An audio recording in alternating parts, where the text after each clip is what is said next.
এক অভিশপ্ত গ্রাম মঙ্গলপুর, যার নামেই এখন অমঙ্গলের ছায়া, যেখানে ভয় তাড়া করে ফেরে প্রতিটি মুহূর্তে।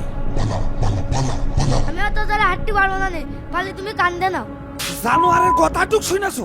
ওরে বাস্তি চালি তাড়াতাড়ি বাঁচালা, তা নাহলে জীবনকের মতন কান্দে ওটা শখ মিটে যাবে না।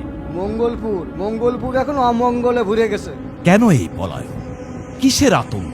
যে গ্রাম থেকে পালিয়ে বাঁচতে চায় সবাই, সেখানেই এক নতুন হুজুরের প্রবেশ।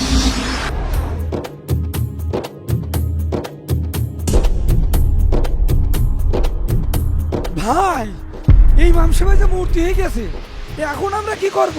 এ কোন শক্তি যা সত্যের কণ্ঠ রোধ করতে চায়? অলৌকিক অভিশাপ নাকি মানুষের তৈরি কোনো গভীর ষড়যন্ত্র? এটা কি হলো ভাই? আপনাদের কিছু হলো না কা?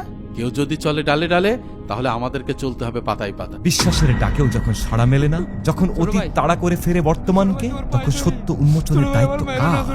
তোর মতো লোকের কোনো ক্ষমা নেই।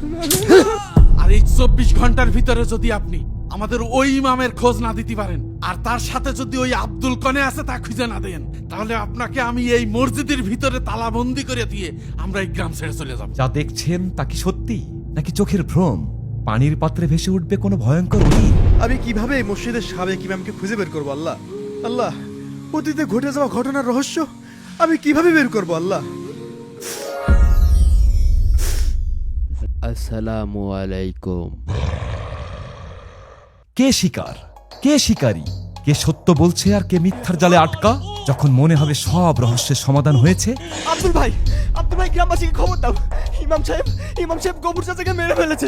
তখনই অপেক্ষা করবে সবচেয়ে বড় ধাক্কা। ইমান আর লালসার এই দ্বন্দ্বে শেষ পর্যন্ত কার জয় হবে? ইমাম সাহেব